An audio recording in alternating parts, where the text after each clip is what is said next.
नए साल का पहला या दूसरा ये सत्संग है शायद। तो काफ़ी सारे क्वेश्चन्स आ रहे हैं, ईमेल्स आ रहे हैं। हालाँकि ट्राई करता हूँ जो ग्रुप में कल देखा मैंने अक्टूबर-नवंबर के भी अभी तक पेंडिंग है। तो जैसे जब सहज होता है, जब समय मिलता है तब पूरी कोशिश होती है। हालाँकि और डिटेल में लिखना चाहता हूँ लेकिन समय के और टाइपिंग के कारण थोड़ा शॉर्ट में लिखना पड़ता है। और भी कई सारे हॉट टॉपिक्स हैं, ख़ास करके जो यंग जनरेशन है, जो टीनेजर्स हैं, उनके काफ़ी सारे मेल्स आ रहे हैं, व्हाट्सएप पे मैसेज आ रहे हैं, लेकिन मैं रीड ज़रूर करता हूँ लेकिन रिप्लाई नहीं कर पाता हूँ या कम कर पाता हूँ। एनीवे, तो अभी कुछ टॉपिक पे बात करते हैं एंड उसके बाद आपके काफ़ी सारे क्वेश्चन्स हैं, वो हम यहाँ पे लाइव ले लेंगे। सबसे पहले बात करते हैं कि अभी जो न्यूज़ में चल रहा है कि अमेरिका में जो आग लगी है, लॉस एंजेलिस में, आप सबने सुना ही होगा कि कैसी और कितनी भयंकर आग लगी है। अमेरिका जैसा पावरफुल कंट्री भी कंट्रोल नहीं कर पा रहा है। तो देखो ये सब देखने से हमको सीख मिलती है कि प्रकृति कैसे काम करती है। प्रकृति के काम करने का जो प्रोग्राम है, जो सिस्टम है, वो हमको समझ में आता है। हमेशा हम चर्चा करते हैं कि प्रकृति बैलेंस करती है, बैलेंस में चलती है। तो जब भी प्रकृति का बैलेंस ऐसे बिगाड़ा जाएगा, तो प्रकृति अपने आप को ऐसे बैलेंस करेगी। नेचुरल क्लाइमिटीज़ आएँगी। देखिए 7 दिन में 12,000 करोड़ का लॉस हो चुका है। कितनी भयंकर आग है। हालाँकि हवाएँ वहाँ पे चल रही है तो उसके लिए बुझाना मुश्किल हो रहा है और ऐसा भी सुनने में आया कि शायद प्रीति जिंटा, प्रियंका चोपड़ा का भी उनके भी घर जल गए हैं। तो देखो प्रकृति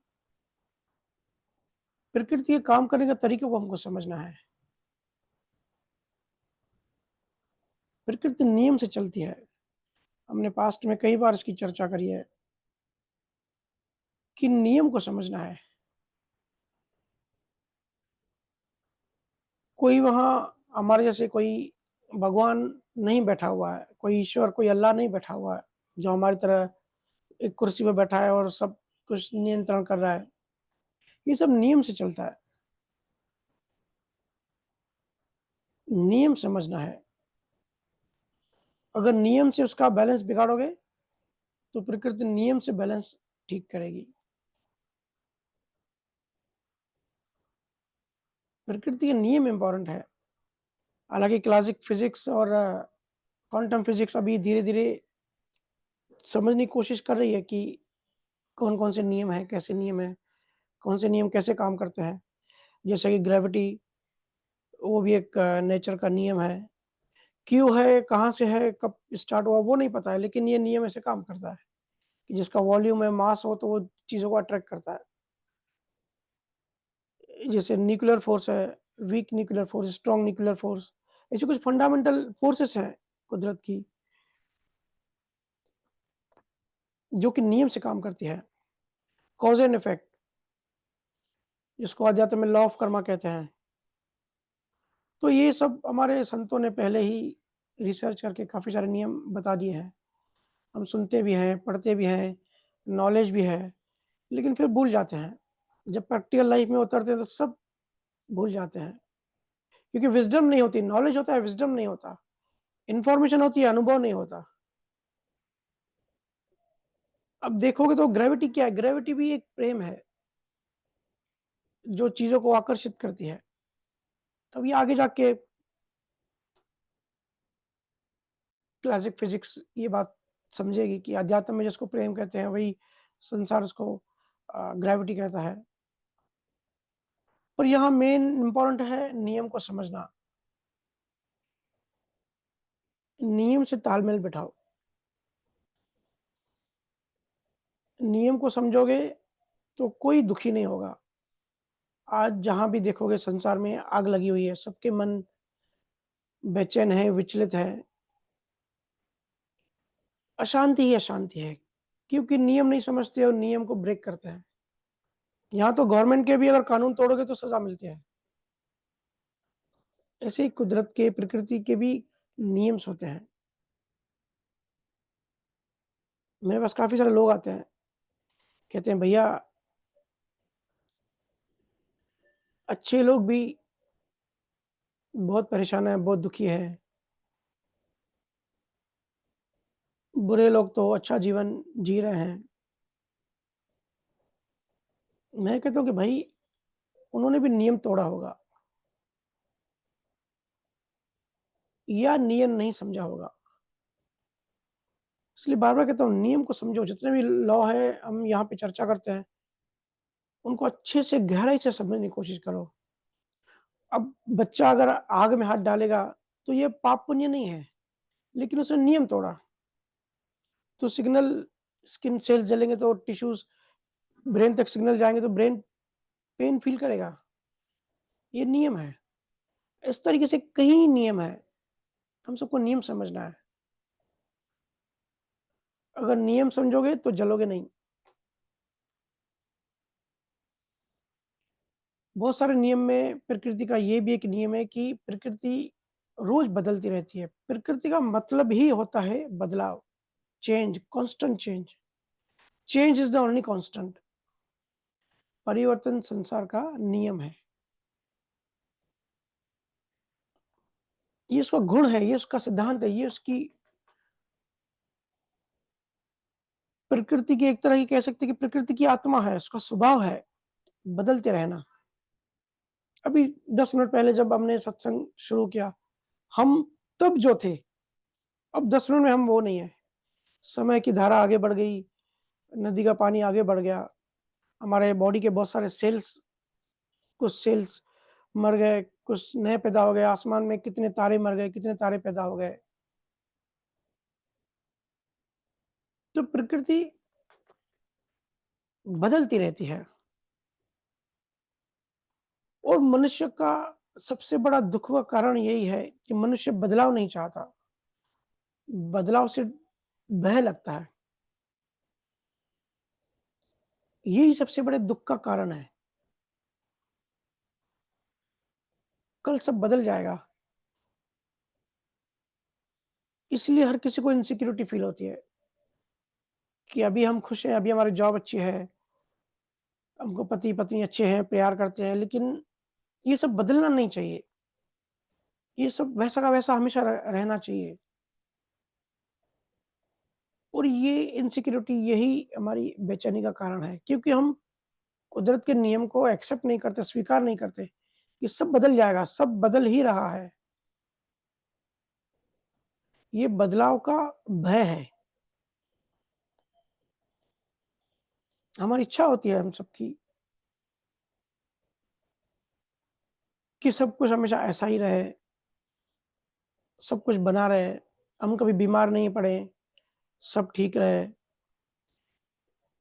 ये मुझे हमेशा प्यार करते रहें, ये जो पैसा, ये जो लग्ज़री है हमेशा बनी रहे। हम आज अच्छा बिज़नेस में अच्छा मार्जिन कमा रहे हैं, तो ये हमें हमेशा हमारा बिज़नेस अच्छा चलता रहे। ये जो हम आज बड़े सब बढ़िया-बढ़िया है, सब ऐसे ही रहना चाहिए। पर ज़िंदगी में सब एक एक तरीका नहीं रहता, सब बदलते रहेगा क्योंकि प्रकृति का नियम है। सुखी रहने का फ़ॉर्मूला है बस स्वीकार करते जाओ, बदलाव को एक्सेप्ट करो। देखो अभी कोरोना में कितने सारे मिलियंस ऑफ पीपल्स की लाइफ़ में बदलाव आ गया। किसी ने सोचा भी नहीं होगा कि दुनिया बदल जाएगी। कितने लोग बड़ी छोटी उम्र में एक्सपायर हो गए, कितनों की जॉब चली गई, कितनों के बिज़नेस बंद हो गए और कितनों ने बिज़नेस में कमाया, सब सडन चेंज हुआ। तो ये भी एक प्रकृति का नियम है, ये भी एक प्रकृति का बैलेंस करने का एक तरीका था। जिन्होंने एक्सेप्ट किया, जिन्होंने स्वीकार किया वो आगे बढ़ गए, जो नहीं कर पाए वो वहीं अटके हैं। आज भी मेरे से बहुत सारे लोग मेरे पास लाए जाते हैं कि इसको कोरोना समय का ट्रॉमा लगा हुआ है, मन में एक डर बैठ गया है, तो आगे बढ़ जाओ। हमेशा सब कुछ वैसे ही नहीं रहेगा। अभी सोचो जो आज हम सब हैं, यहाँ सत्संग सुन रहे हैं, ज्ञान चर्चा कर रहे हैं, हम आज ज़िंदा हैं, हम आज शरीर में हैं, अपनी कान की इंद्रियों से हम ज्ञान सुन रहे हैं। आज 2025 है, साल 2100 जब आएगा तब हम सब नहीं रहेंगे, हम सब मर जाएँगे तब तक। कौन है जो 2100 में हम सब में से ज़िंदा रहेगा? तो एक्सेप्ट द चेंज। बदलाव को एक्सेप्ट नहीं करना ही दुःख है। काल हम काल कहते हैं ना, काल मतलब क्या? काल मतलब समय और समय मतलब जो हमेशा बहता चले, हमेशा समय चलायमान है, हमेशा गति करता रहता है और हमारा मन ही काल है, इसलिए मन बदलता रहता है। ऐसा लगता है कि पत्नी से सुख मिलता है, पर जब झगड़ा होता है तब दुखी होके घूमते हो ना। प्रकृति मतलब जड़ जड़ मतलब जो बदलता रहे, इसलिए हर चीज़ एक्सेप्ट करो। बदलाव से डरो मत, कभी दुर्घटना हो जाए, कभी कुछ बुरा हो जाए, कभी कोई चीज़ें हमारे अकॉर्डिंग नहीं हो तो डरो मत। बदलाव होते रहेगा लाइफ में। आज जो दोस्त है वो कल दुश्मन बन जाएगा, कल दुश्मन था आज दोस्त बन जाएगा। इसी का नाम ज़िंदगी है। हाँ, आत्मा में अगर किसी की श्रुति आत्मा में स्वरूप में निज स्वरूप में स्थिर हो गई,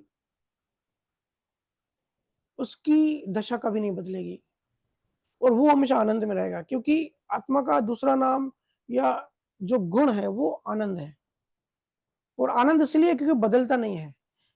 जो बदलेगा वो दुःख, जो नहीं बदलेगा वो आनंद। यही इसलिए हम सब आनंद की दिन-रात तलाश करते रहते हैं। हम सब सुख तलाश करते हैं और यही सुख विराट रूप में आनंद है। और कर्म हमको नहीं छोड़ते, कर्म आपके पीछे लगे रहते हैं। जब तक कर्मों को या तो भोगो नहीं या तो डिलीट नहीं करो, तब तो कर्म आपके पीछे पड़े रहेंगे, उससे बच नहीं सकते। अरे! कल एक से चर्चा हो रही थी, कर्मों का हिसाब इतना डीप होता है, हम सोच भी नहीं सकते। ऐसे किसी से चर्चा हो रही थी कि अगर आप कार में कहीं जा रहे हो और एक जगह आपने कार का ग्लास नीचे किया, जो हम करते हैं ना विंडो वगैरह नीचे करते हैं, तो अंदर एक मच्छर आ गया और मच्छर ने आपको काट लिया। तो हम क्या करते हैं कि भई आगे जब कार बढ़ती है तो हम ग्लास खोलते हैं और मच्छर को बाहर भगा देते हैं। तो वो जो मच्छर जो खून पीता है ना हमारा, वो भी हिसाब होता है। उस मच्छर के साथ हमारा हिसाब होता है। इतना डीप एल्गोरिथम है ये समझ के बाहर है। इंसानी दिमाग ये समझ नहीं सकता कि इतना डीप एल्गोरिथम कैसे हुआ। बड़े आसानी से हम मच्छर को भगा देते हैं, कार से बाहर करते हैं और ग्लास ऊपर कर देते हैं। पर इसके बीच में बहुत सारी कैलकुलेशंस काम करते हैं। लोग वही-वही क्वेश्चन करते हैं कि बुरे लोग उनके साथ हमेशा कुछ गलत नहीं होता, हमेशा अच्छा-अच्छा होता है। अरे भाई कर्मों की गति को समझो, कर्मों के नियमों को समझो। कर्म माफ़ नहीं करेंगे, कर्म पीछा नहीं छोड़ेंगे। इसलिए देखो कोई राजा से रंक बन जाता है, कोई रंक से राजा बन जाता है, वो भी अचानक। अब एक न्यूज़ देखी उस दिन, एक लखनऊ में एक कचरे के ढेर में एक बच्चा मिला। अब कोई फेंक गया होगा बच्चों को, अक्सर माँ-बाप जो इल्लीगल बच्चे पैदा होते हैं तो उसको ऐसे कचरे में फेंक देते हैं, या कोई पालन-पोषण नहीं कर पाते तो छोड़ के आ जाते हैं। तो उस विनायक को अमेरिका के एक बड़े बिज़नेसमैन, बड़े बड़े आदमी ने उसको गोद लिया। अब देखो कहाँ लखनऊ के कचरे के डब्बे में उसको फेंक के आ गए और कहाँ यूएस में एक ने उसको गोद में लिया। कहाँ से कहाँ पहुँच गया बच्चा एक दिन में। ये होती है देखो प्रारब्ध कर्म, जिसको हम नसीब या लक कुछ भी कह लो। कर्म कहाँ से कहाँ पहुँचा देते हैं। हम सोचते हैं हम सब करने वाले हैं, हम सब करेंगे, हम बढ़िया करेंगे, हम बहुत इंटेलिजेंट हैं, हम बहुत एक्सपर्ट हैं। लेकिन देखो कर्म कहाँ से कहाँ पहुँचा देते हैं एक एक दिन के अंदर। तो प्रकृति के नियम को समझो। ये जो न्यूज़ चलती है ना, ये न्यूज़ को तन्मयकार होके, न्यूज़ में तन्मयकार मत हो जाओ, लेकिन उसमें कुछ ना कुछ सीखो। ऑब्ज़र्व करो, बारीकी से देखो कि क्या चल रहा है, कौन-सी घटना कैसे घट रही है। इसके पीछे का साइंस क्या है? ये कैसे हुआ? ये क्यों हुआ? क्यों अमेरिका जैसा पावरफुल कंट्री आग को नहीं बुझा पा रहा है? तो ये तो बात थी जंगल में जो आग लगी उसकी।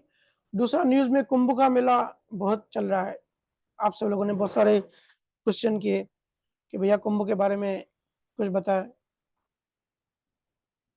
तो देखो कुंभ की कहानी आप सबने सुनी होगी कि देव और दानव दोनों ने समुद्र मंथन किया, क्षीर सागर करके उसमें साँप को रस्सी बना के, पहाड़ को अंदर डाल के उसका मंथन किया, उसको विलोड़ा।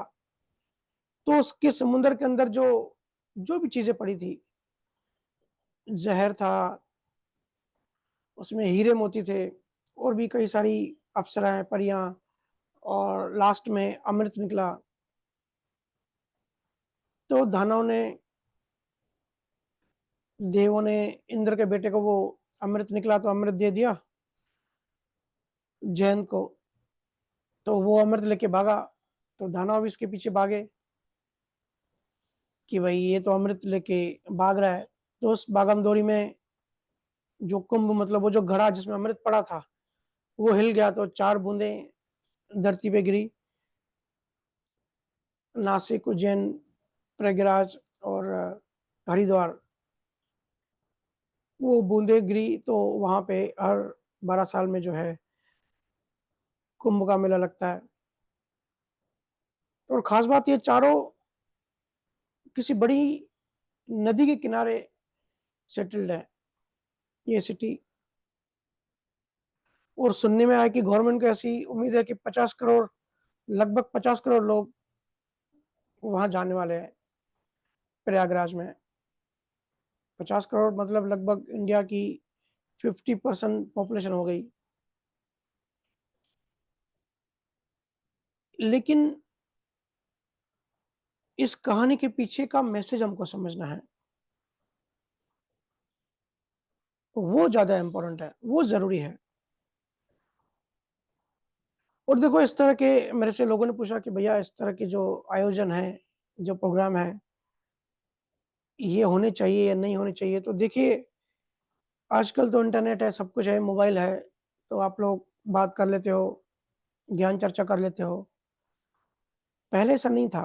पहले के समय में बड़ी मुश्किल से कोई 20-25 किलोमीटर अपने गाँव से दूर जा पाता था और मोबाइल फ़ोन तो थे नहीं कि कहाँ मिले। तो ये इस तरीके के तरीके होते थे, ऐसे आयोजन होते थे कि मिलके आपस में ज्ञान चर्चा करो। ज्ञान, विज्ञान, अध्यात्म ज्ञान क्या है? उसको कैसे पाया जाए? कौन-सा गुरु इस समय धरती पे अवेलेबल है, केवल ज्ञानी? ये सब चर्चा होती थी। तो ये सब उसके आयोजन होते थे और ये अच्छी बात थी। वो बहाना कोई भी हो, चाहे कुंभ का मेला हो या दूसरा कुछ हो, लेकिन लोगों की रुचि लगी रहती थी। पर आज मोबाइल की दुनिया में, मोबाइल के आर्टिफ़िशियल इंटेलिजेंस एआई के ज़माने में तो आप लोग फ़ोन पे ही घंटों ज्ञान चर्चा कर लेते हो। फ़ोन को भी आधी मुलाकात कहते हैं। लेकिन ये कहानी सिंबॉलिक रूप में हमको लेनी है। समुद्र मंथन मतलब क्या? समुद्र मंथन हुआ, उससे अमृत निकला, ज़हर शिव ने अपने गले में डाला, उसको नीलकंठ कहते हैं, और भी कई सारी चीज़ें निकली। तो ये हमारे अंदर की बात है, ये क्षीरसागर कहीं बाहर नहीं, ये हमारे अंदर ही है।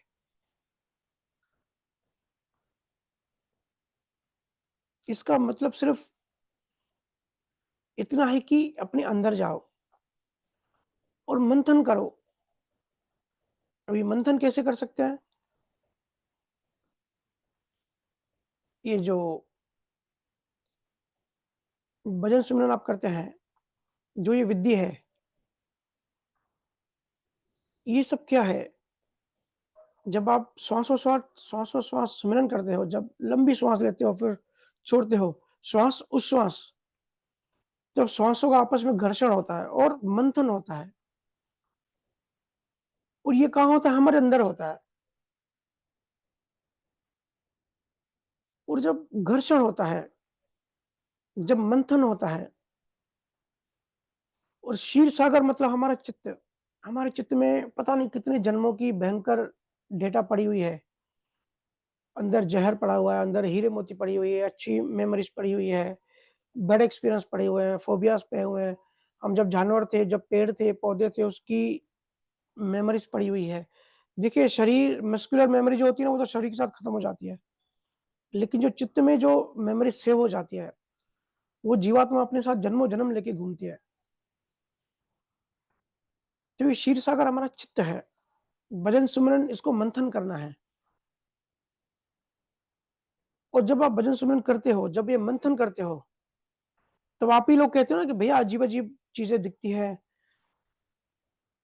अजीब-अजीब आकृतियाँ सामने आती हैं। तो ये सब आपके अंदर है, ये जो ज़हर है, ये जो हीरे मोती है, ये जो भी चीज़ें अंदर से बाहर निकलती हैं, आपको जो दिखाई देती हैं 1-2 सेकंड के लिए, ये समुद्र आपके डीप में अंदर, अनकॉन्शियस के भी डीप में ये सब डेटा आपके अंदर पड़ी हुई है। अब आप मंथन कर रहे हो, भजन सिमरन कर रहे हो तो डेटा बाहर आ रही है। इसलिए वो कॉन्शियसली आपकी आँखों के सामने आपको 1-2 सेकंड के लिए हल्की-सी ब्लिंक करके आपको दिखाई देती है। पर ये है सब आपके अंदर ही, और जब सब निकल जाएगा कचरा, तब अंत में जो बचेगा वो होगा अमृत। अंत में देखो अमृत निकलता है। उस अमृत से आप अमर हो जाओगे। ये कहानी सिंबॉलिक है, लेकिन इससे डीप मीनिंग समझना है कि हमको अपने अंदर जाना है। ऐसा नहीं कि प्रयागराज जाओ और जाके डुबकी लगाओ और पूरे साल आप रावण बन के घूमो, अहंकार में घूमो और एक डुबकी लगा के सोचो कि भाई हमारा चित्त साफ हो गया। इतनी बात आसान नहीं है, ये दुःख की बात है। हमने खुद कर्ता-भाव से अपने चित्त को खराब किया है, तो हमको अंदर मंथन करके अपने चित्त को साफ करना है। उसी से चित्तवृत्तियाँ आती हैं, और यहाँ अमरता का यही मतलब है। यहाँ अमर अमर होना मतलब ये नहीं कि हमारा ये जो बायोलॉजिकल शरीर है, ये अमर हो जाएगा, कभी मरेंगे नहीं। अरे! अगर ऐसा हो गया तो ये तो अमर नहीं, ये तो सज़ा हो गई। अमरता का मतलब आपको केवल ज्ञान का अनुभव हो गया।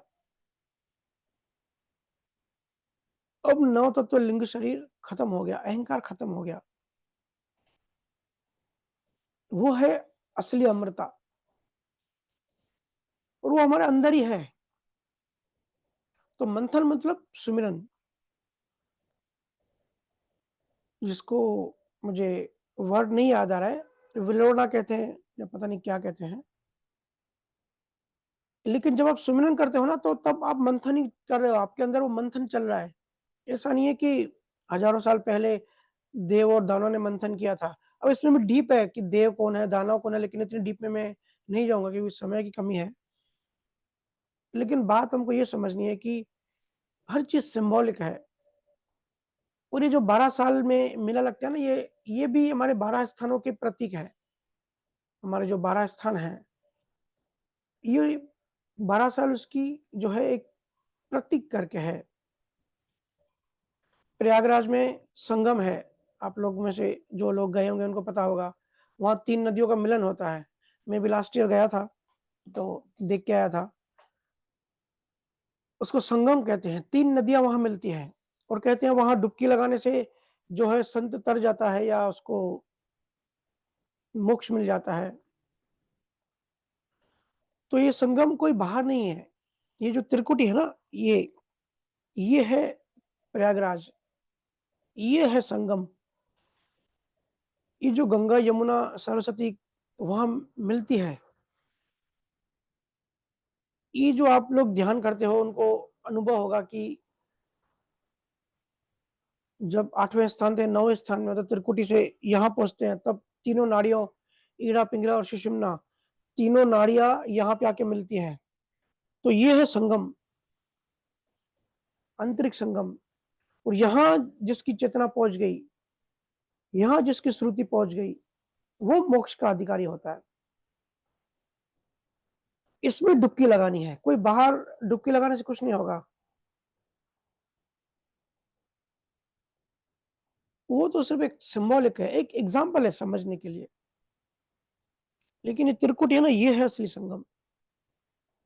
तीनों नाड़ियों से इलेक्ट्रिसिटी, आप कहते हैं ना कि भैया तीनों यहाँ से ऐसा लगा कि कुछ तो आया और यहाँ आके मर्ज हो गया। तो तीनों नाड़ियाँ यहाँ मिलती है, नदियाँ नहीं, नाड़ियाँ। ये सब हमारे अंदर है, कहीं बाहर भटकने की ज़रूरत नहीं। ठीक है, तो ये तो मोटा-मोटी हमने चर्चा कर ली, इसकी डीप मीनिंग भी काफ़ी है। कभी जब प्राइवेट में मिलेंगे तो इसकी चर्चा करेंगे। और एक जीव ने कहा है कि भैया बड़ा इम्पोर्टेंट टॉपिक है, आप थोड़ा-सा बता देना कि आत्मा के कौन से 6 शरीर होते हैं। तो डीप में तो नहीं जाएँगे, ऊपर-ऊपर से चर्चा कर लेते हैं। फिर आप यहाँ पे जो क्वेश्चन्स है वो ले लेते हैं।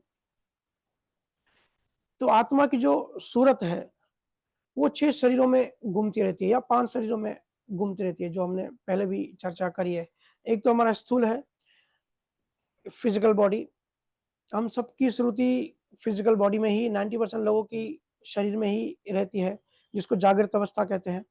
दूसरा सूक्ष्म, जिसको स्वप्न अवस्था भी कहते हैं, सूक्ष्म शरीर। तीसरा कारण शरीर, जिसको सुषुप्ति भी कहते हैं या अनकॉन्शियस बेहोशी की अवस्था। उसके बाद आता है महाकारण, महाकारण शरीर, जो कि तुरीय है। उसके बाद आता है हंस, हंस शरीर, वो तुरीयातीत मतलब तुरीया के भी पार। और गुरु महाराज ने इसके भी आगे बताया है कैवल्य, कैवल्य श्रुति या कैवल्य, जिसको सिर्फ स्वरूप कहते हैं, जो कि हम सबका परम उद्देश्य भी है। लेकिन हम सबकी सूरत संसार में ही है, हम सब दुख सुख में ही उलझे हैं। हमारा शरीर जो भी ब्लड रिलेशन से जितने भी हमारे कार्य होते हैं, और हमारा शरीर, ये जो फिजिकल शरीर है, इसके आसपास की जो लाइफ है, इसके आसपास ही हमारा पूरा जीवन गुजरता है। हम जीवन जो फील करते हैं ना, हमारे फिजिकल बॉडी के आसपास ही इसको जीवन फील करते हैं। अगर हमारे अकॉर्डिंग कुछ नहीं होता है तो हम रोते रहते हैं, दुःख फील करते हैं, परेशानी है। मेरे पास लोग आते हैं कि भैया ज़िंदगी में परेशानी परेशानी है, डिप्रेशन ही डिप्रेशन है। अरे भाई, आप ऐसे जीवन, ऐसे फिजिकल शरीर में आप रहते क्यों हो? आपकी श्रुति वहाँ क्यों फँसाई है? आगे भी तो बढ़ो, आगे उससे बड़ी दुनिया है। ये तो बहुत छोटी दुनिया है जो आपको दिखती है शरीर में। देखो भाई, मैं समझता हूँ डिफ़िकल्ट है, लेकिन कभी मन खराब हो, मन खराब होगा, मन की रोज़ दशा बदलती रहती है, पर चिंता मत करो, बस उसको उस समय गुज़रने दो। लाइफ़ वहाँ खत्म नहीं होती। जैसे मौसम बदलते रहते हैं ना, प्रकृति के हिसाब से हर कंट्री के अलग-अलग मौसम होते हैं देखो, लेकिन मौसम बदलते रहते हैं क्योंकि धरती घूमती रहती है, अपने एक्सिस पे भी और ऑर्बिट करती है सूर्य को भी, और सूर्य भी ऑर्बिट करता है गैलेक्सी को। ये हम पहले चर्चा कर चुके हैं। तो ठंड में आप ब्लैंकेट पहनते हो, जब गर्मी आती है तो कुछ ना कुछ ठंडा सॉल्यूशन करते हो, तो कुछ ना कुछ सॉल्यूशन करते रहते हो ना, बैठ थोड़ी जाते हो, समय को गुजरने देते हो।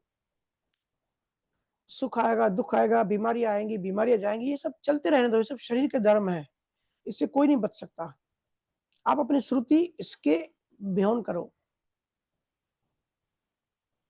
अब गुरु ने ड्राइव करना सिखा दिया है, एक बार ड्राइव करना गुरु ने सिखा दिया, अब रास्ते पे अब रास्ते खराब है या रास्ते अच्छे हैं, रास्ते में गड्ढे हैं, अगर आपने गुरु से सीख अच्छे से ली होगी, तो आप कॉन्फिडेंस से खराब रोड पे भी गाड़ी चला सकते हो। गुरु ने आपको नियम बता दिए, बस नियम नहीं तोड़ना है। पुराने कर्म खत्म करने हैं, भजन सुमरन से क्रियावन कर्म डिलीट करने हैं, नए कर्म नहीं बनाने हैं। नए कर्म नहीं बनाने का मतलब भाव नहीं करना है। इस तरीके से जीवन की गाड़ी को ड्राइव करना सीखो। या गुरु ने तैरना सिखा दिया, अब आप किसी भी समुद्र में तैर सकते हो।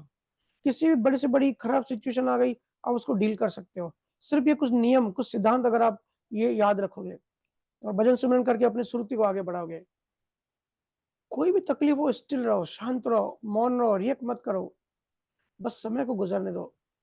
अपने आप सब चीज़ें सेटल हो जाएँगी। यहाँ सब हार-जीत में पड़े हुए हैं। यहाँ हारा हुआ भी हारा है और जीता हुआ भी हारा है। जो जीतता है उसको ज़्यादा चिंता होती है, क्योंकि उसको जीती हुई बाजी को मेंटेन रखना पड़ता है। तो उसको ज़्यादा चिंता, ज़्यादा फ़िक्र होती है। हारा तो एक बार हार के छोड़ देगा, लेकिन जीते हुए को ज़्यादा टेंशन होती है कि अब इस चीज़ को मेंटेन रखना है, तो वो ज़्यादा बेचैन होता है। स्थूल शरीर से अपनी सुरति को निकाल के आगे बढ़ाओ। जो हम भजन सिमरन एक-एक स्थान क्रॉस करते हैं, उस तरीके से सुरति आगे बढ़ती है। लेकिन हमारी जो ऊर्जा है, सिर्फ़ स्थूल शरीर में ही, देहाध्यास में ही खत्म होती है। हमारे शरीर के साथ अच्छा हुआ तो हम खुश होते हैं, हमारे शरीर के साथ बुरा हुआ या हमारे मैं के साथ बुरा हुआ, तो बड़ा हमको खराब लगता है। सुरुचि के लेवल्स को समझो। राजा जनक को विदेही कहते हैं, तो ऐसा थोड़ी था कि वो शरीर में नहीं था। उसकी श्रुति शरीर में नहीं थी, मतलब फिज़िकल शरीर में नहीं थी।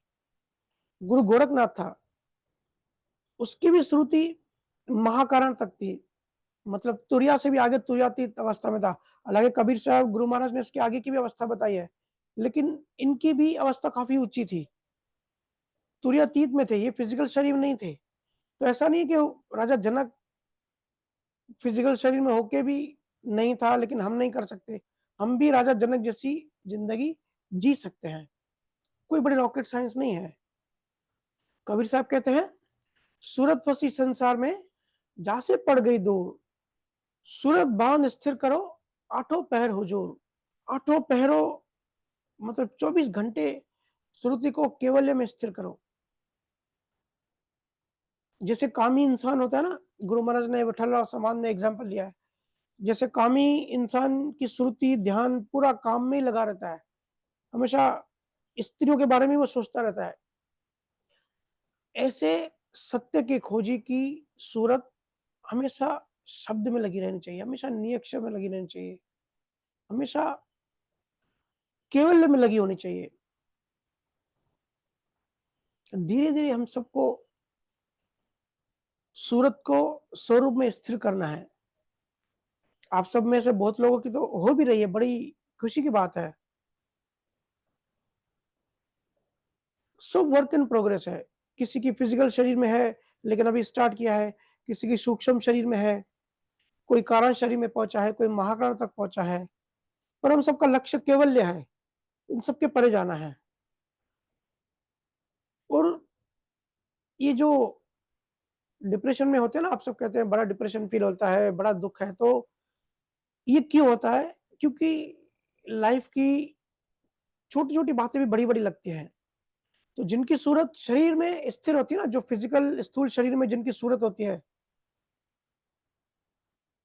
उनको छोटी-छोटी बातें या छोटे-छोटे मुद्दे भी बड़े-बड़े लगेंगे। इसलिए वो हमेशा डिप्रेस रहते हैं। और जो महाकारण से आगे चला गया, वो छोटे-मोटे मुद्दों पे उनका ध्यान भी नहीं होता। ठीक है भाई, लेट गो इज़ द मंत्र। ठीक है, हो गया सो हो गया, अभी आगे बढ़ो। और सूक्ष्म में जैसे मेरी उनसे चर्चा हो रही थी कि जो कोमा में होता है, तो जो व्यक्ति कोमा में होता है ना, वो सूक्ष्म शरीर में होता है। मतलब कोमा में गया इंसान भी सपने देखता है। आज शायद मेडिकल साइंस को उसका पता नहीं है, लेकिन फ्यूचर में पता पड़ा, लेकिन वो उस समय सूक्ष्म शरीर में होता है। उसकी श्रुति जब मारती रहती है। अगर उसके न्यूरॉन्स मस्कुलर अगर ठीक हो रहे हैं, तो उसकी श्रुति वापस फिजिकल शरीर में आती है। अगर गड़बड़ है, नहीं आ पा रही है, तो सूक्ष्म शरीर में ही सपनों की दुनिया में होता है, जो इंसान कोमा में होता है। तो ये जो है अलग-अलग शरीर हैं, जिसमें हमारी श्रुति यात्रा करती रहती है, ट्रैवल करती रहती है। हमको खुद को टेस्टिंग करना है कि हमारी श्रुति कहाँ है? पूरा दिन हमारा ध्यान कहाँ होता है? पूरा दिन हम हमारी श्रुति कहाँ फँसी होती है? क्या हमारे धंधों में, पैसों में या महिलाओं में, पुरुषों में हम लगे रहते हैं? कि हम अध्यात्म में हैं, लेकिन अध्यात्म में भी आके हम राजनीति कर रहे हैं? क्या हम अंदर से शून्य हो रहे हैं? ये खुद की टेस्टिंग खुद करनी है, कोई दूसरा दूसरे को टेस्ट नहीं कर सकता। हमारी सूरत कहाँ है, पूरे दिन हमको वो खोजना है। कि हमको बड़ी-बड़ी बात का भी अभी असर नहीं पड़ता, फ़र्क नहीं पड़ता, ठीक है यार, अपमान हो गया, किसी ने टोंट कर दी, किसी ने इंसल्ट कर दी या जॉब से निकाल दिया या लॉस हो गया, तो भी फ़र्क नहीं पड़ता। मतलब हमारी सुर्ती अभी स्थूल शरीर से ऊपर उठ चुकी है। अगर किसी चीज़ की बिल्कुल तरंग नहीं उठ रही है, तो समझो महाकरण से भी आप आगे बढ़ने लगे हो। ये जो है ना, शिव ब्रह्मा जो गुरु महाराज ने बताया, यहाँ तक महाकरण होता है। इसके बाद आगे हंस चलता है। हंस के बाद कैवल्य है। ये बड़ा ऊँचा विज्ञान है गुरु महाराज का, ये हमने कई बार चर्चा करी है। तो कभी डीप में इस टॉपिक को भी हम लेंगे। अभी यहाँ पे आप लाइव क्वेश्चन ले सकते हो, अगर कोई होगा तो। अभी समय है। जी भैया। दौलत माटा इंदौर से, अपना माइक अनम्यूट कीजिए।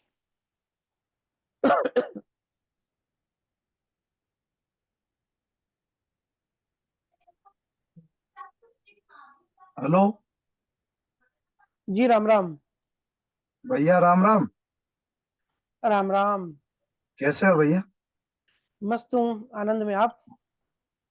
मेरा सवाल ये है जी। कि राधा स्वामी जो नाम देते हैं 5 शब्द का, ये ये क्या है?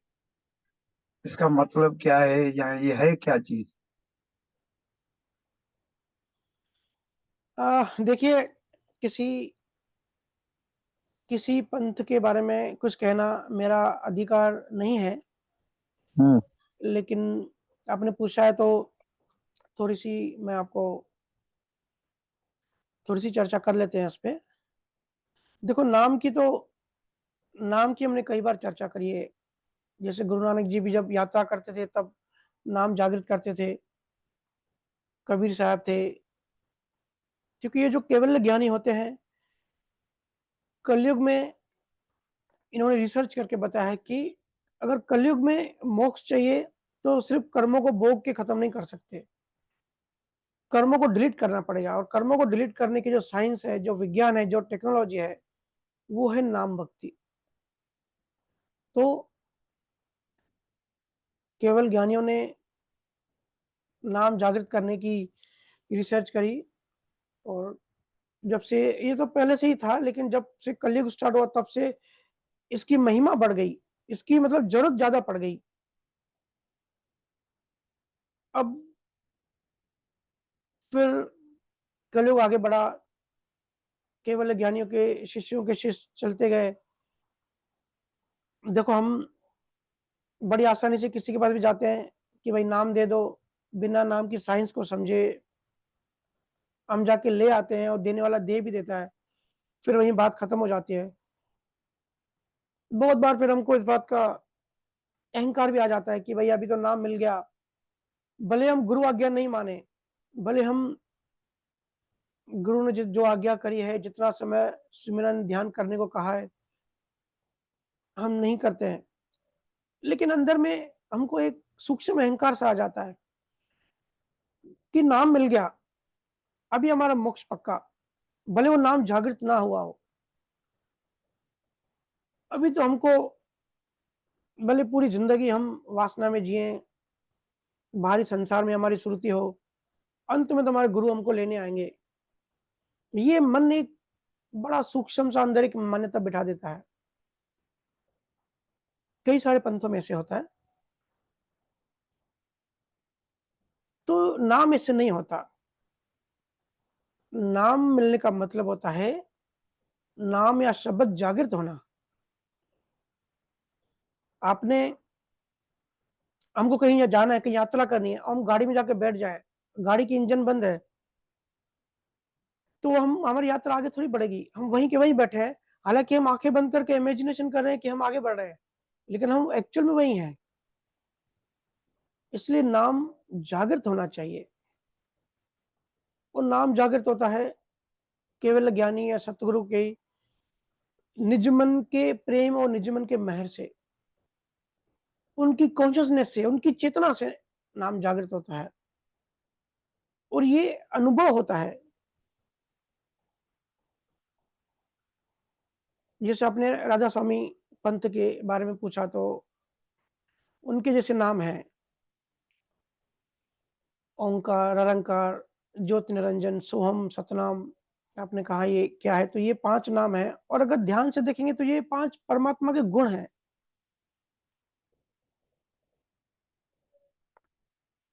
जो कि गुरु ग्रंथ साहब से लिए हुए हैं। लेकिन शब्द, सारे शब्द जो है 52 अक्षरी होते हैं। चाहे राम नाम हो, चाहे ये 5 मंत्र हो, चाहे चाहे ओम हो, चाहे सोहम हो, चाहे मंत्र कोई भी हो, सब 52 अक्षरी होते हैं। क्योंकि जो यात्रा करता है, वो 52 अक्षरों से परे होता है। जिसको हम एक्चुअल में असली में नियक्षर या शब्द कहते हैं, नाम कहते हैं, वो एक शक्ति होती है। हालाँकि शक्ति में वर्ड यूज़ करना पड़ता है। शक्ति हम प्रकृति की नेचुरल जो फोर्सेस हैं, उसके लिए यूज़ करते हैं। लेकिन चेतन के पास भी अपनी शक्ति है, लेकिन वो कोई वर्ड ऐसे बना नहीं। वो तो अनुभव कर सकते हैं, लेकिन उसको भी शक्ति वर्ड यूज़ करना पड़ता है। क्योंकि जो जैसी भाषा समझता है, वैसी भाषा बोलनी पड़ती है। हमारी भी मजबूरी है। तो नाम की शक्ति से, सतगुरु मेहर से सोई हुई चेतना जागृत होती है। तो जब जागृत होती है, इसका मतलब अब आप गाड़ी में बैठ गए, गाड़ी की इंजन चालू हो गई और पायलट या ड्राइवर भी बैठा हुआ है। अब आपकी श्रुति को, आपकी चेतना को वो मूव करेगा, आगे बढ़ाएगा। तो कोई भी पंथ हो, हम सब बड़ी आसानी से नाम ले आते हैं और बड़े अपने इमेजिनेशन में रहते हैं, अपनी काल्पनिक दुनिया में होते हैं कि हमको मोक्ष मिल गया। लेकिन एक बात हमको सबको समझनी है और अच्छे से समझनी है, क्योंकि बहुत सारे राधा स्वामी के पंथ के जीव मेरे पास आते हैं और इस तरीके के बहुत सारे क्वेश्चन करते हैं। तो भाई पहली बात तो गुरुओं ने जो आज्ञा करी है, वो आज्ञा का पालन करना है। क्योंकि गुरु जो आज्ञा करते हैं, समय, लोकेशन, आपका मन की भाव दशा, ये सब देख के करते हैं। जैसे डॉक्टर दवा देता है ना, हर पेशेंट की अलग दवा होती है। ऐसे ही गुरु भी मन की अवस्था देख के आपको आज्ञा करते हैं। कई सारे जन्मों से हम यात्रा करते हुए हैं, कई सारी बीमारियाँ हमारे अंदर मन में हैं, तो उनको डिलीट करना है, उनको साफ करना है। तो पहली बात तो है कि नाम सिर्फ़ बोलने के लिए नहीं होता, नाम जागृत होना चाहिए। अब कौन से पंथ में नाम जागृत होता है, कौन से पंथ में नाम जागृत नहीं होता, इस सब में हम डीप में नहीं जाएँगे। वो तो हमको खुद को अनुभव करना है कि हमको अनुभव हो रहा है कि नहीं हो रहा है। जागृति का मतलब हमको अनुभव होता है, हमारी श्रुति आगे बढ़ती है। ऐसी बहुत सारी घटनाएँ, ऐसी बहुत सारी चीज़ें होती हैं जो शब्दों से परे हैं। हमारा आंतरिक विवेक खुलता है, आंतरिक बुद्धि हमारी डेवलप होती चलती है। अगर हम 20 साल पहले भी वहीं थे, नाम लेके आए और 20 साल बाद भी वहीं पर हैं, मतलब नाम जागृत नहीं है, मतलब कुछ न कुछ गड़बड़ है। या तो हम गुरु आज्ञा का पालन नहीं कर रहे हैं, या तो नाम जागृत नहीं है, अगर अनुभव नहीं हो रहा तो।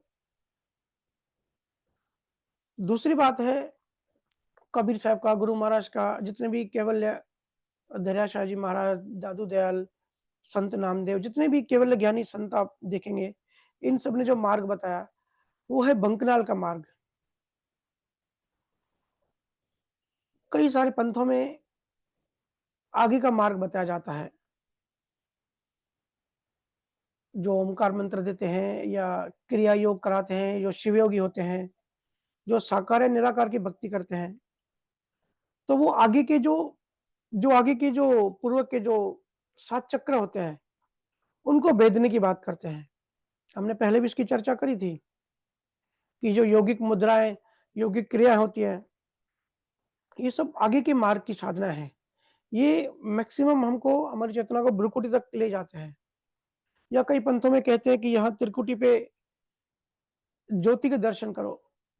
वो कहते हैं कि ज्योति के दर्शन अगर करोगे तो समझो आपको मोक्ष मिल गया।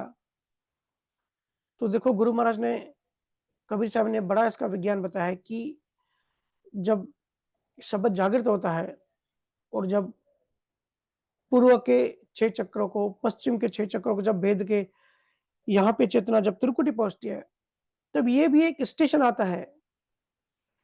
बहुत सारे 3 ब्रह्मा के 13 लोक होते हैं, हमने पास्ट में चर्चा करी है, उसमें ज्योति भी एक लोक होता है। प्रकृति लोक होता है, ज्योति लोक होता है, हमने इसकी चर्चा करी है। अजर लोक होता है, निरंजन लोक होता है। तो ये सारे लोक हैं, 13 लोक होते हैं, यहाँ त्रिकुटी से लेकर दशम द्वार तक। तो उसमें एक स्टेशन ज्योति भी आता है। तो सिर्फ ज्योति का दर्शन करके वहाँ बैठ जाओगे तो वो भी एक्चुअली देखा जाए तो अच्छी बात है। वो भी साकार भक्तियों से या जो मांसाहार करते हैं, उनसे बहुत बेटर है, उनसे बहुत ऊँची है। एक ऐसी भक्तियाँ करने से एक शुद्धता आती है। जब हम नॉन-वेज खाना बंद करते हैं तो हमारे हिंसक भाव नहीं बनते, हिंसक कर्म नहीं बनते, तो काफ़ी सारे कर्मों से हम बच जाते हैं, अध्यात्म की ओर बढ़ते हैं। लेकिन सिर्फ ज्योति लोक तक रुक जाना, वो मोक्ष नहीं है। वो भी माया के अंदर ही आता है। पार ब्रह्म तक जो भी चीज़ें, जितने भी रेलवे स्टेशन से आएँगे, सब वो काल के अंदर ही है, काल की रेडियस के अंदर है। मतलब समझो आपको इंडिया के बाहर जाना है, तो आप इंडिया के अंदर ही घूम रहे हो, बाहर नहीं गए। या इंदौर से मुंबई आप ट्रेन में आए, तो लास्ट स्टेशन मुंबई है, लेकिन आप पहले की स्टैंड पे रुक गए। मुंबई से 4 स्टैंड पहले ही आप रुक गए और आप उसको मुंबई समझोगे। आप नासिक रुक गए, तो नासिक मुंबई नहीं है, लेकिन आपने कल्पना करी कि भई मैं तो उसी डायरेक्शन में जा रहा था और जो-जो सिंबॉलिक चीज़ें बताई वो सब मुझे हो रहा है। तो नासिक तक आपकी यात्रा रुक गई, तो नासिक भी मुंबई नहीं है। तो ऐसे ही ये जो ज्योति लोक है, ये भी एक लोक है। जब कोई गुरु महाराज की भक्ति में जब ये क्रॉस करता है, तो उनको अनुभव है, जब त्रिकुटी से दसम द्वार कहते हैं, तब ज्योति लोक को भी क्रॉस करते हैं। ये सारे लोग क्रॉस करते हैं। तो ज्योति लोक पे या तीसरे तिल तक रुकने जाना है, वो दसम द्वार नहीं है। ये तो 9वाँ स्थान है, ये त्रिकुटी है जिसकी हमने संगम की अभी अभी बात करी। दसम द्वार इसके आगे है। परम मोक्ष नहीं होता। यहाँ जो जीव पहुँच जाता है उसको रिद्धि-सिद्धियाँ और मन से चमत्कार, ये सब चीज़ें आ जाती हैं। एक सात्विक जीवन वो जीने लगता है। तो ये भी बड़ी अच्छी चीज़ें हैं। देखो हर पंथ से हमको अच्छी चीज़ें उठानी है। हमेशा कहीं न कहीं से किसी न किसी गुरु से कुछ न कुछ सीखना होता है। और देखोगे ना इन सारे पंथों में गुरु नानक का ज्ञान, कबीर साहब का, मीराबाई, रविदास, इनका ही ज्ञान चलता है। क्योंकि ये सब केवल ज्ञानी थे। तो हर सत्संग से, हर केवल ज्ञान से, हर पंथ से कुछ न कुछ सीखना मिलता है। तो कुछ न कुछ सार ले, जो हमारे काम का है वो सार ले लो, वो सीख लो और मूव ऑन और आगे बढ़ते रहो। तो मार्ग का डिफरेंस है। राधा स्वामी और दूसरे पंथों में भी जो मार्ग है वो नीचे से ऊपर, जो आगे का जो पूर्व का मार्ग है, वो मार्ग से चेतना जाती है और यहाँ त्रिकुटी पे आके जो है ज्योति दर्शन करते हैं। लेकिन कबीर साहब ने जो बताया है या गुरु महाराज ने जो बताया है, यहाँ से शब्द जागृत होके आगे के 6 चक्रों को भेदते हैं, फिर पीछे बंकनाल, बंकनाल से ऊपर चढ़ते हैं, जो ओरिजिनल सुषुम्ना होती है।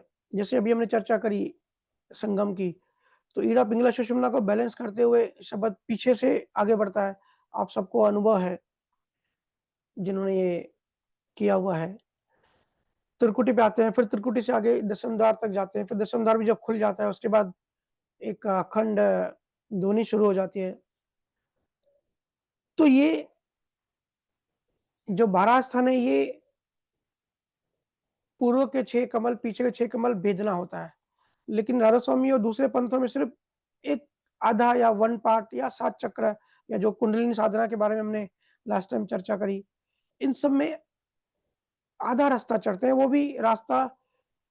वो भी नाड़ी जो है भ्रुकुटी में आके या त्रिकुटी में आके रुक जाती है। और भ्रुकुटी में अगर हम आके रुक गए, भ्रुकुटी मतलब ये, वहाँ पे हम आगे रुक गए, तो इस भ्रुकुटी से तो हम आए हैं।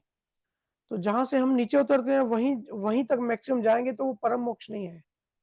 लेकिन नेक्स्ट जन्म में इसका फल मिलता है। नेक्स्ट जन्म में जो है हमको अच्छा जीवन, पुण्यशाली जीवन, आध्यात्मिक संजोग हमको मिलते हैं।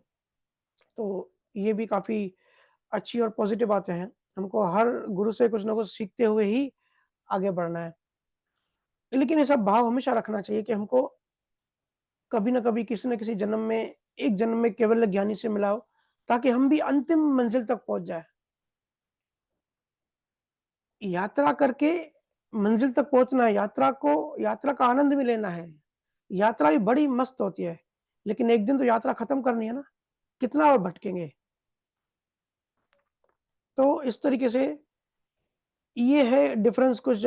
हमेशा जीव पूछते हैं कि भैया इस पंथ में और राम सनेही पंथ में क्या डिफ़रेंस है? तो राम सनेही कोई नाम नहीं है, राम सनेही का मतलब है राम का स्नेही। राम मतलब वो परमात्मा, वो स्वरूप जिसको वो प्रेम करता है, उसका वो स्नेही, जिसकी मंज़िल वो है, जिसका उद्देश्य बड़ा है, जिसको अल्टीमेट सत्य पाना है, वो है राम स्नेही। ऐसा नहीं है जो बैठा और राम-राम शुरू कर दिया वो राम स्नेही है। नहीं, बहुत सारे पंथों में राम-राम सिमरन भी करते हैं, लेकिन वो माया में ही है, तो वो राम स्नेही नहीं है, वो माया स्नेही है। तो इस डिफ़रेंस को, बड़ा बारीक डिफ़रेंस है, हमको उसको समझना है। जितने भी मंत्र हैं, अगर वो जागृत नहीं है, तो वो हमारे किसी काम नहीं आने वाले। और इस भ्रम में मत रहना कि मरने के बाद कोई हमको लेने आएगा। देखो, इस भी विज्ञान को समझो। अब बात निकली है तो उसकी भी थोड़ी चर्चा कर लेते हैं। कहते हैं कि हमारे गुरु हमको लेने आए। बहुत सारे ऐसे एग्ज़ाम्पल भी कहते हैं कि भैया आप तो कहते हो कि कोई गुरु लेने नहीं आता, लेकिन उसकी मौत हो रही थी, तो मरते समय उसने बताया कि देखो मेरे को मेरा गुरु दिखाई दे रहा है, मेरे को मेरा गुरु लेने आया है। तो भाई ये, इसके पीछे का विज्ञान ये है कि समझो कोई क्रिश्चियन है, पूरा जीवन वो बाइबल पढ़ेगा, बाइबल स्टडी करेगा, यीशु मसीह के बारे में सोचेगा, यीशु मसीह के लिए भाव करेगा। तो मैं हमेशा कहता हूँ ना, जो पूरी ज़िंदगी में आप भाव बनाओगे, पूरी ज़िंदगी में आप जो जमा करोगे, अंत में वही एवरेज बन के आपके सामने आएगा। जब इंद्रियाँ गिरने लगती हैं, तब अंदर में जो जो जिसकी इंटेंसिटी ज़्यादा हाई होगी, तो वही हमारे सामने आएगा, क्योंकि इंटेंसिटी ज़्यादा है। तो किसी क्रिश्चियन को कृष्णा नहीं दिखाई देगा, किसी क्रिश्चियन को अपना कोई पंथ का गुरु नहीं दिखाई देगा, उसको यीशु मसीह दिखाई देगा, क्योंकि उसकी इमेजिनेशन में वो है, उसके मन में वो है। ये माइंड इमेजिनेशन होता है, रियल में कोई लेने नहीं आता। रियल में जो हमने अनुभव किया है, वो अनुभव हमको आगे ले जाता है। अगर कोई हिंदू है, कोई कृष्ण भक्त है, अंत में उसको कृष्ण दिखाई देगा। अब मेरी दादी थी, मेरी मम्मी बताती है, मेरे पापा बताते हैं कि भाई वो तो ऐसे ही विष्णु से बात करती रहती थी, और मरते समय भी वो चीख-पुकार कर रही थी कि देखो विष्णु मुझे लेने आया है, ये विष्णु सामने खड़ा है। और आज तक भी मेरे मम्मी-डैडी और मेरे सब जो परिवार के लोग इसको सच मानते हैं। मैं तो बोलता हूँ कि भई आपकी माँ माया में थी, तो बोलते हैं अरे ऐसी-कैसी बातें करता है, अपनी दादी के लिए ऐसे बोलता है, वो तो परलोक सिधार गई, वो तो मोक्ष में चली गई। तो मैं कहता हूँ ऐसी तो बहुत सारी बातें हैं जिससे मैं कहूँ कि वो मोक्ष में नहीं गई। लेकिन सबसे जो मेन एग्ज़ाम्पल है वो नॉन-वेज खाती थी, वो मांसाहारी थी। तो ऐसा हो ही नहीं सकता जो मांसाहारी हो और इसी जन्म में वो मोक्ष में चला जाए, क्योंकि मांसाहार से काफ़ी सारे कर्म बनते हैं। तो लास्ट में जो विष्णु दिखाई दिया, वो कोई विष्णु नहीं था, वो उसकी माइंड इमेजिनेशन थी। तो हम सबको जो भी सुनने में आता है या लगता है ना कि भाई हमारे गुरु लेने आए, क्योंकि जीवन भर 30-40 साल आपने उस गुरु की तपस्या करी, उस गुरु के सत्संग सुने, उस गुरु की बात सोची, भाव किया, कल्पनाएँ करी और किसी का हाई इंटेंसिटी हो जाती है, तो अंत में वही आता है सामने। तो रियल में कोई गुरु नहीं आता, अपने हमारे अंदर जो होता है वही सामने आता है। इसलिए मैं कहता हूँ कि भजन सिमरन रोज करो।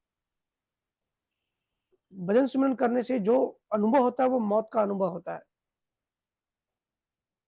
उसमें जो नए कर्म बनाते हैं, वो डिलीट होते हैं, जो पास्ट लाइफ के जो चित्त में हमारे डेटा पड़ी है, वो डिलीट होती है और जो नया ज्ञान हम अनुभव करते हैं, क्यों हम सब कहते हैं कि भाई बुधवार सत्संग आप जॉइन करो या सत्संग सुनो, अध्यात्म में रुचि रखो। पैसा, धंधा, प्यार, रिलेशनशिप आपको वैसे ही मिलने वाला है कर्मों से। उनमें रुचि मत रखो, क्योंकि जिसमें रुचि होगी, इंटेंसिटी होगी, आखिर में वही सामने आएगा। अगर बच्चों में, पत्नी में, गर्लफ्रेंड में आपकी श्रुति होगी, तो अंत में वही सामने आएगी। फिर कहोगे मेरी गर्लफ्रेंड मुझे लेने आई है, देखो।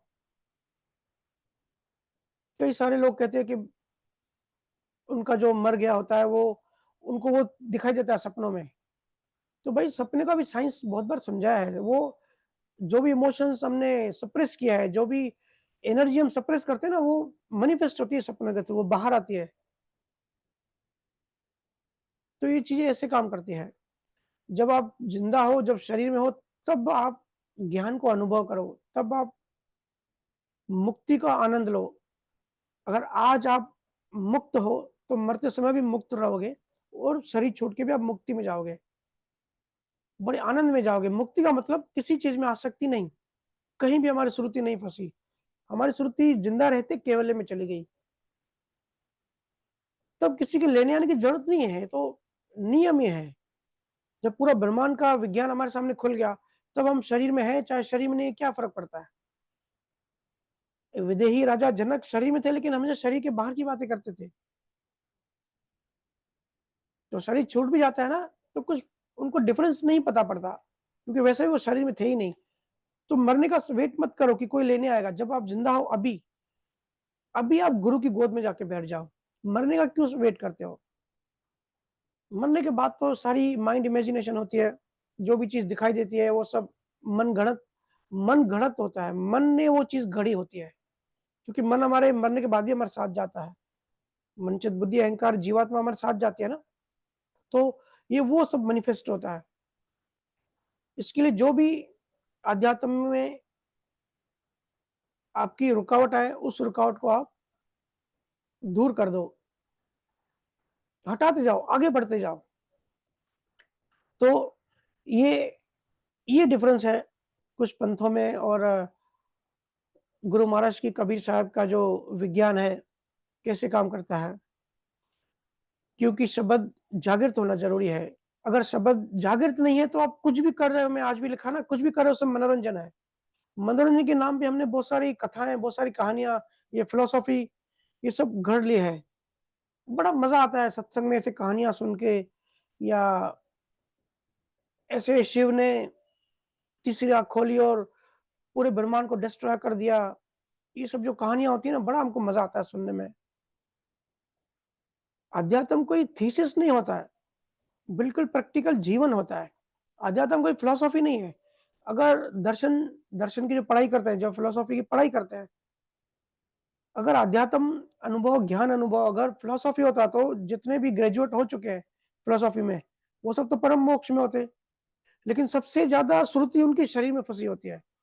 मेरे पास ऐसे भी स्टूडेंट आते हैं जो फिलोसॉफी में, जिन्होंने मास्टरी की है, लेकिन आते हैं, भैया अब जिंदगी में मजा नहीं आ रहा है, बड़ा बोर बोर फील हो रहा है।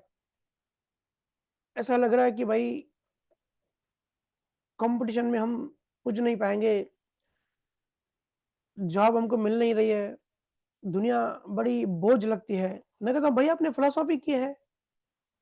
तो कहते हैं कहाँ अभी कबीर के दोहे कहाँ याद है, कहाँ हमने वो सब, तो कृष्ण मूर्ति का ज्ञान कहाँ याद है हमको।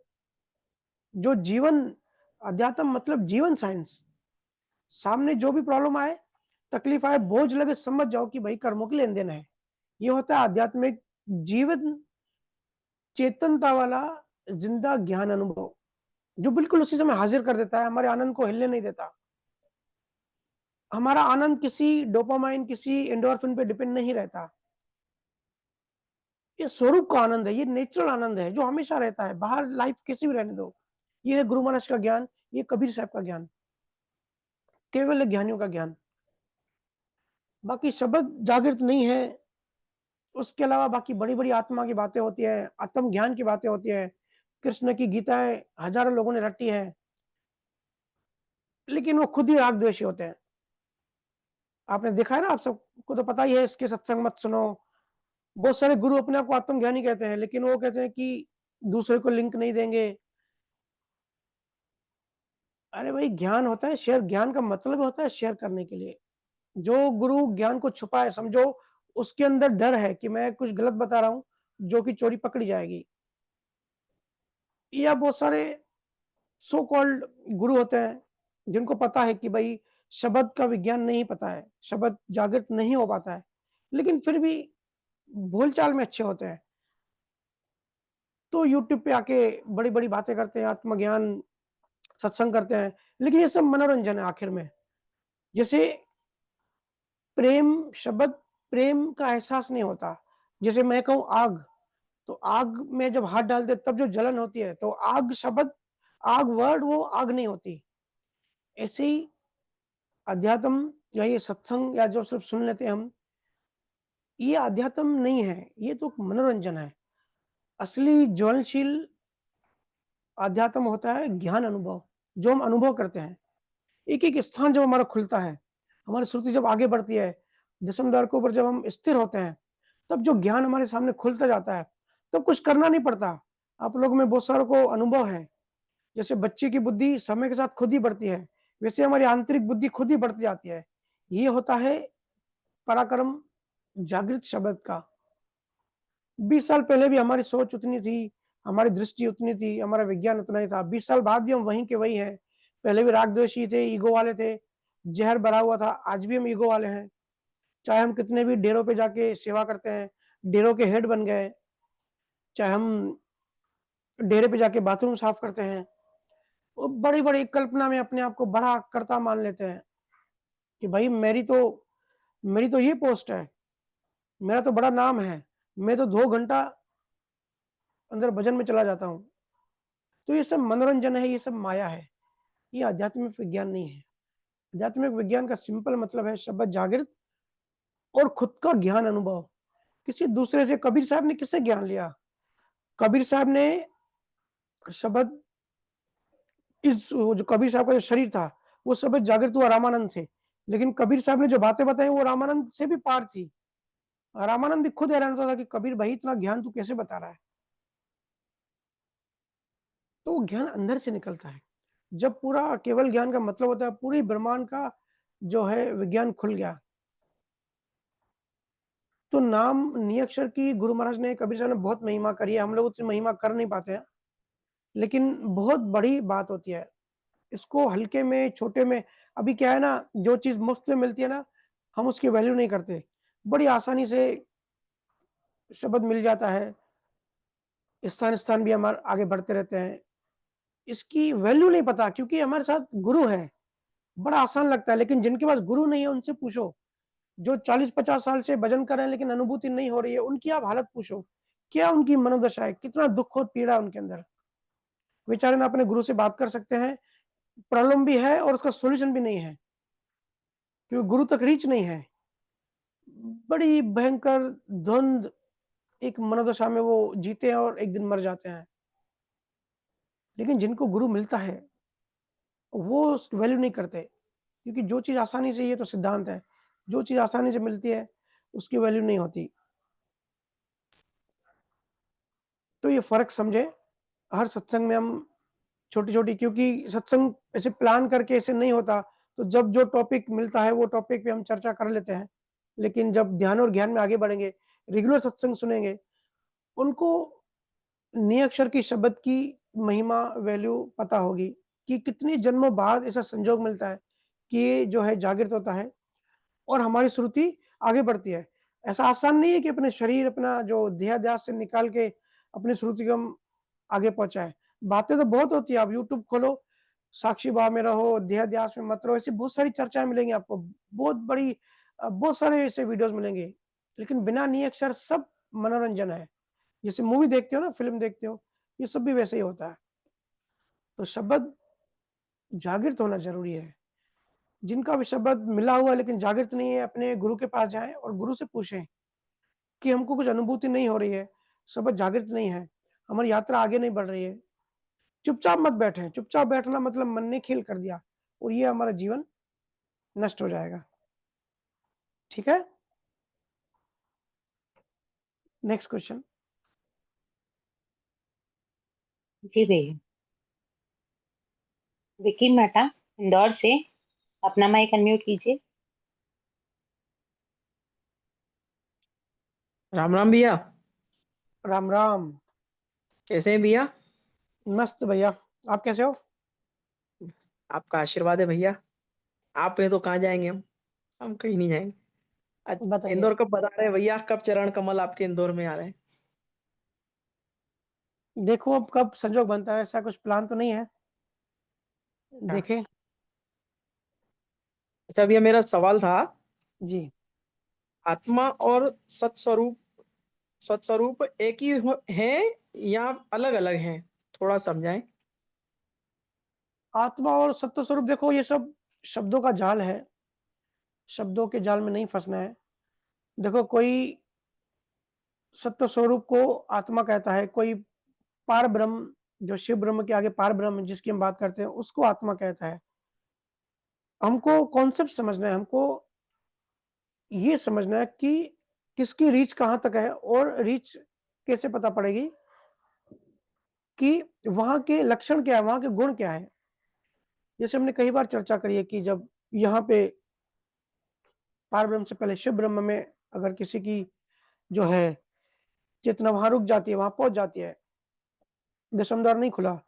या जैन धर्म में सिंपल एग्जांपल समझें, जैन धर्म में कहते हैं कि जो है सिद्धशिला तक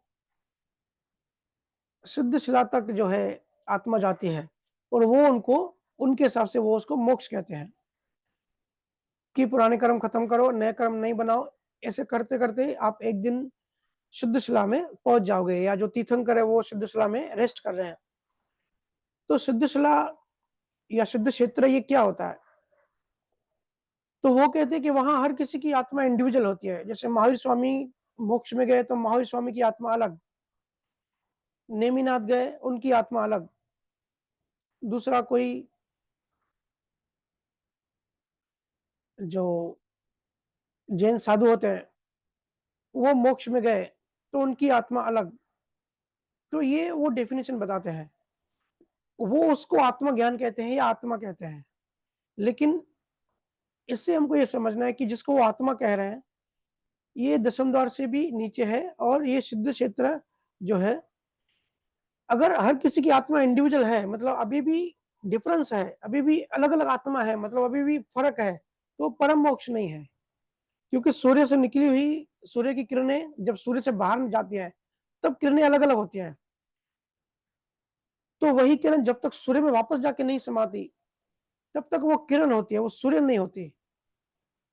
लेकिन सूर्य की किरण और सूर्य का जो गुण है, वो गुण सेम होता है, उसमें भेद नहीं होता। लेकिन अभी भी किरण सूर्य से अलग है, क्योंकि इंडिविजुअल है, अलग-अलग है। तो इससे समझना चाहिए कि वो बोलने में तो भाषा में तो आत्मा कहते हैं, लेकिन वो पार ब्रह्म है, वो पार ब्रह्म तक पहुँचे हैं। तो हमको भी फिर किसी को समझो पार ब्रह्म पहुँच गए, दशम द्वार नहीं खुला, तो उनकी जो जो थॉट प्रोसेस है, उनका जो भाव है, उनका अहंकार खत्म हो जाता है। लेकिन सूक्ष्म में अभी भी कहीं न कहीं कुछ बातें रह जाती हैं, बड़ी तीव्र सूक्ष्म होती है, लेकिन अभी भी वो कहीं न कहीं फँस जाते हैं। तो ये बात हमको समझना है कि अभी भी पार ब्रह्म में है या अभी भी शुद्ध क्षेत्र में है, अभी भी हम स्वरूप में नहीं है, स्वरूप नहीं बने। अभी भी हम कहीं न कहीं उसके नीचे ही फँसे हैं। तो शब्दों के जाल में नहीं फँसना है। कोई मूल स्वरूप को ही या परमात्मा को ही आत्मा या शुद्ध आत्मा कहते हैं। गुरु महाराज ने फिर आत्मा को वासना कहा है, 5 वासनाएँ कहते हैं गुरु महाराज कि जब हंस नीचे आया, तो हंस ने 5 वासनाएँ 5 इच्छाएँ करी जो ये 5 इंद्रियों के 5 सब्जेक्ट हैं, इंद्रिय सुख भोगने के लिए जीव, वो हंस जीव बना और शरीर में आया। तो गुरु महाराज उसको 5 आत्माएँ कहते हैं। तो किस गुरु ने आत्मा वर्ड कहाँ यूज़ किया है, ये हमको समझना है। कृष्ण ने गीता में आत्मा कहा है, मोक्ष को, वो भी जो पार ब्रह्म की बात है। कृष्ण ने सारे ज्ञान बता के आखिर में कहा है कि एक क्षर ब्रह्म, अक्षर ब्रह्म और निरक्षर ब्रह्म, कि जो हमारा फिजिकल शरीर है ये क्षर, जो जीवात्मा का जो ज्ञान है वो अक्षर ब्रह्म, या जो पार ब्रह्म की जब जहां तक बात है, और जो उसके बियॉन्ड है वो निरक्षर। तो कृष्ण ने पार ब्रह्म को ही आत्मा कहा है, आत्मज्ञान। तो जैन धर्म में भी आत्मा को, पार ब्रह्म को आत्मा कहते हैं, और कृष्ण ने भी पार ब्रह्म को आत्मा कहा है। लेकिन निरक्षर से आगे है सत्य स्वरूप, या सत्य, या सनातन सत्य, या असल परमात्मा, या परम मोक्ष, एब्सोल्यूट, नाम कुछ भी दे दो, मैं कहता हूँ शब्दों में मत उलझो। इसके लिए मैं हमेशा अलग जगह पे अलग शब्द यूज करता हूँ, क्योंकि एक शब्दों में फंसना नहीं चाहता, नहीं आपको फंसाना चाहता हूँ। कॉन्सेप्ट जब हमारे क्लियर हो जाएंगे, तब शब्दों का महत्व नहीं रहता, तब आइडिया आ जाता है।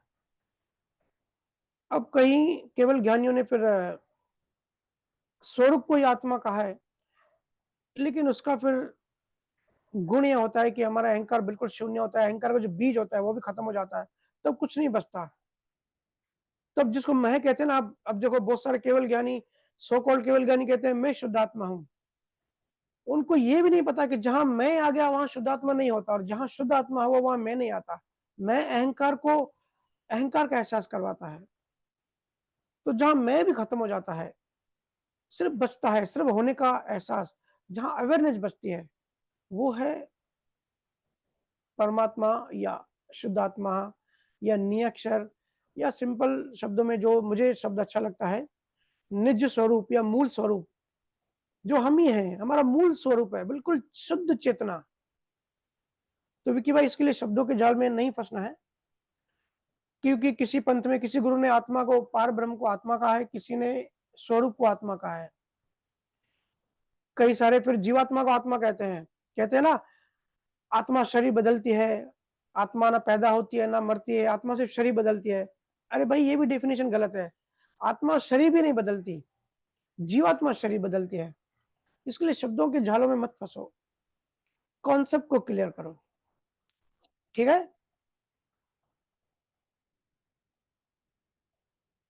Next question. जी भैया। मोहित सिंघई अमेरिका से, अपना माइक अनम्यूट कीजिए।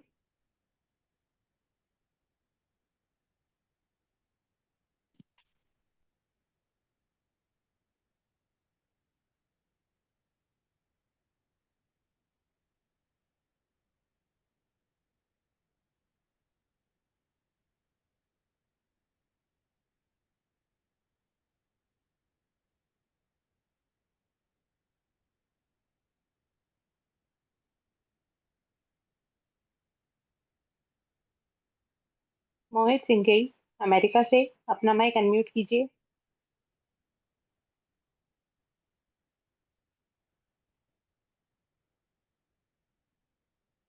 सुधा गर्ग गाजियाबाद से, अपना माइक अनम्यूट कीजिए।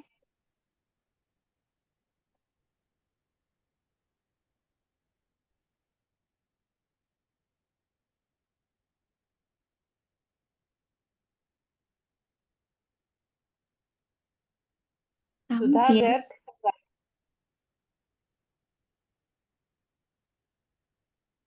ये क्या हुआ? आवाज आ रही है? जी जी। जी आ रही है। जी भैया, राम राम। राम राम। भैया, मुझे ये पूछना था कि मैंने आज एक वीडियो देखी थी जिसमें कहते हैं कि वो सनातनी ऊपर से बहुत सारी आत्माएं नीचे आ रही हैं, और क्या ये सच है? सच में ऐसे आत्माएं होती हैं, ऐसे आती हैं? आपने अभी कौन सा वीडियो देखा, वो किस एंगल से वो बात कर रहा था, वो तो जानना थोड़ा जरूरी है। लेकिन कोई ऊपर नीचे से नहीं आता, ये तो भाषा में इसे बताने पड़ते हैं, लेकिन अलग डायमेंशंस होते हैं। जी। आपका सवाल क्या है? अ, मतलब जैसे उसमें बताया था कि जैसे बहुत सारी जैसे केवल्य ज्ञानी जैसे आप बताते हैं कि वो ऊपर होते हैं और वो आते हैं जैसे, तो मतलब उस वीडियो में यही दिखाया था कि वो नीचे आते हैं और सनातनी मतलब छुड़ाने हम लोगों को जैसे, तो देखो ये बहुत तो सारे शास्त्रों में मतलब बहुत सारे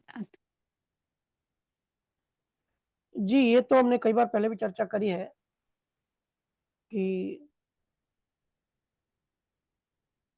पार ब्रह्मन ने ऐसे संसार बसाया कि लोग वहाँ पे जो जीवात्मा है वहाँ से निकले नहीं, वहीं गाँव बसा ले, वहीं 3 लोग 14 भवन बनाए ताकि जीवात्मा उसमें फँसी रहे, प्रकृति का धंधा चलता रहे। क्योंकि देखो प्रकृति का जो बिज़नेस है ना वो कैसे चलता है? प्रकृति का बिज़नेस है जीवात्माओं से, कि जीवात्मा कभी भी मुक्त ना हो। क्वांटम फिज़िक्स की हम हमेशा बात करते हैं कि ऑब्ज़र्वर होना ज़रूरी है। तो अगर कोई चेतना नहीं होगी, तो फिर प्रकृति भी एक्टिवेट नहीं होगी, प्रकृति का काम भी नहीं चलेगा।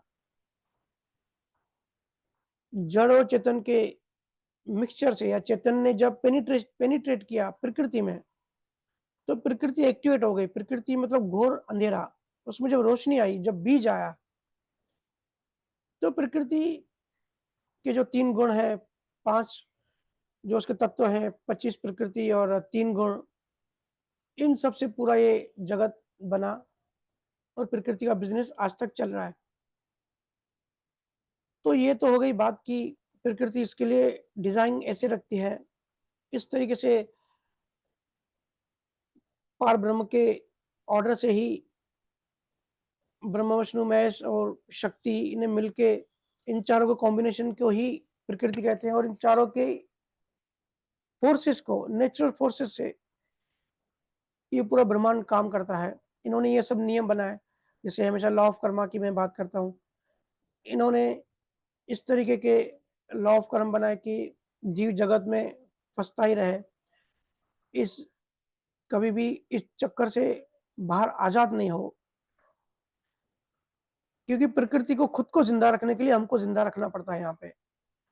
समझो सारी जीवात्मा को मोक्ष मिल गया तो रोशनी होगी ही नहीं, प्रकृति भयंकर अंधेरा हो जाएगी। तो रोशनी के लिए उसको, क्योंकि आधार है, प्रकृति चेतन के आधार पे अपना कार्य करती है। देखो हर चीज़ दूसरे पे आधार होती है। 3 लोक और 14 ब्रह्म जो है वो निराकार लोक के आधार पे खड़ी है और जो निराकार लोक है वो निअक्षर के आधार से खड़ी है। लेकिन निअक्षर वो स्वप्रकाशक है, मतलब वो निराधार है, वो इंडिपेंडेंट है, वो किसी के आधार पे नहीं है। तो ये जितना भी काल की है, प्रकृति की जो दुनिया है, ये किसी न किसी के आधार पे है। इसलिए इसको ज़रूरत पड़ती है जीवात्माओं की। तो इस तरीके का ऐसा जाल बनाया गया, Brahma, Vishnu, Mahesh, electron, proton, neutron, quarks और नेचुरल फोर्सेस, फिज़िक्स के जितने भी हम नियम देखते हैं, इस तरीके से बनाए गए। और जो वेदांत का वैदिक ज्ञान है या जो जितना भी दुनिया भर में आप ज्ञान देखते हो ना, अगर आप उसके डीप में जाओगे तो वो पाप पुण्य की भाषा ज़्यादा बोलता है। मॉरल साइंस जिसको कहते हैं कि भाई अच्छा चलो, कि या तो इंसान पुण्य करे या तो पाप करे और दोनों ही सूरत में मोक्ष नहीं मिलेगा, दोनों में इंसान यहाँ भटकता रहेगा।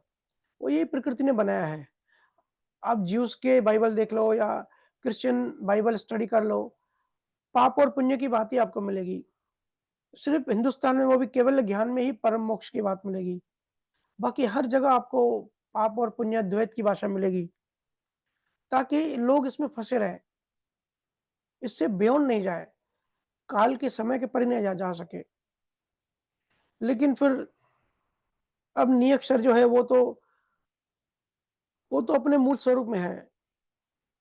परमात्मा जिसको हम कहते हैं या चेतन तत्व, वो तो अपने मूल स्वरूप में है। उसके प्रकाश से, उसकी हाज़िरी से प्रकृति की एक्टिविटी चालू हो गई। प्रकृति अपने स्वभाव में है, परमात्मा अपने स्वभाव में है। और परमात्मा ऐसा नहीं है कि हमारी तरह कोई इमोशनल बैठा हुआ है कि भाई इतनी सारी जीवात्मा फँसी हुई है, इतने सारे लोग फँसे हैं तो चलो दया मेहर कर लो, लेके आओ। नहीं, परमात्मा कभी किसी का दया मेहर नहीं करता, क्योंकि वो उसका ये काम ही नहीं है। वो तो सिर्फ़ प्रकृति के पेनिट्रेशन से उसके प्रकाश प्रकृति में आ गया। प्रकृति अपने स्वभाव में है, प्रकृति का काम है हमको फँसाए रखना। परमात्मा अपने आनंद आत्मा अपने आनंद के गुण में मस्त है। तो अभी हम छूटे कैसे? तो जो कैवल्य स्वरूप जो सतुर होते हैं, जिन्होंने अपने अहंकार को किसी न किसी जन्म में खत्म करके परमात्मा में जाके एक हो गए, जो केवल ज्ञानी हो गए। इसकी हमने पास में काफ़ी सारी डिटेल में चर्चा करी है कि सतगुरु कौन बनता है? 2 तरह के सतगुरु बनते हैं जब दशम द्वार के बाद जब श्रुति वहाँ स्थिर हो जाती है। एक तो अपना ही मोक्ष करके हमेशा के लिए चला जाता है। दूसरे मोक्ष के दरवाजे पे जाके मोक्ष में जाके भी वापस आते हैं, क्योंकि उनको करुणा आती है। तो प्रकृति और परमात्मा के बीच की जो कड़ी होती है ना, वो होते हैं सतगुरु। तो ऐसे जो केवल ज्ञानी हैं, ये खुद को तकलीफ देख के ये परम मोक्ष में नहीं जाके उनको करुणा होती है। उनकी करुणावश वो वापस प्रकृति में आते हैं, प्रकृति के नियम में अपने आप को जाल में फँसाते हैं कर्मों का, क्योंकि कर्मों का नियम वो खुद भी नहीं तोड़ते।